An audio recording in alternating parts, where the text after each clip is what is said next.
জিনিস ফিরে আসতেছে, সেটা হইতেছে ধর্মকে কেন্দ্র করে রাজনীতি।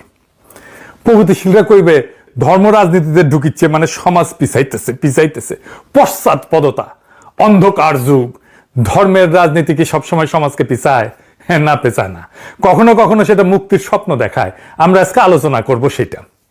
ধর্ম অনেক জায়গায় শোষণের নাম মুক্তির হাতিয়ার হয়েছে। আপনি ইরানের কথা ভাবেন, ল্যাটিন আমেরিকার কথা ভাবেন, আমরা এই আলাপে আসবো আবার পরে।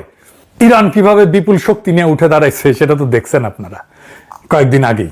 বাংলাদেশেও ধর্মবাদী রাজনৈতিক দল, ধর্ম ব্যাপকভাবে জনপ্রিয় হইতেছে, তরুণেরা দিনে ফিরতেছে, ইসলামী রাজনীতির শক্তি বাড়তেছে। হাসিনার পরাজয় সম্ভব হয়েছে কাদের জন্য? ইসলামপন্থীদের জন্য। এই ক্রেডিট আমি দেই নাই। হাসিনা পলানোর আগে শেখ রেহানা দরজের ব্যাপারে ফোন দিছিল, ফোন দিয়া কইছিল ভাই সাহেব পলান। কাদের ভয় পালাইছে তারা? হাসিনা। তার মুখে শোনেন, শেখ রেহানার মুখে শোনেন। এডিটর সাহেব শোনান। এক সেকেন্ডও দেরি করেন না, কারণ শম্পার বাসায় গেছে, ফটো তুলছে এবং চারিদিকে মানে সাদা ঝোপা পড়া দাঁড়িয়ালা, এই আর কি। তো ইউ শুড লিভ, মানে যত তাড়াতাড়ি সম্ভব।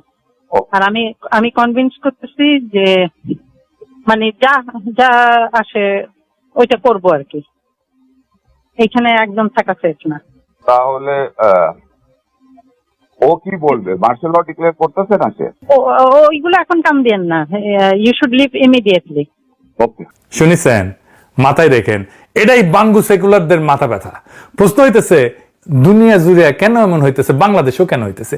আর পরের প্রশ্ন, সবচেয়ে জরুরি প্রশ্ন, বাংলাদেশের ধর্মবাদী দলগুলো কি সমাজের একটা প্রগতিশীল মুক্তিদায়ী রূপান্তর ঘটাইতে পারবে, নাকি সমাজকে পিছায় দেবে?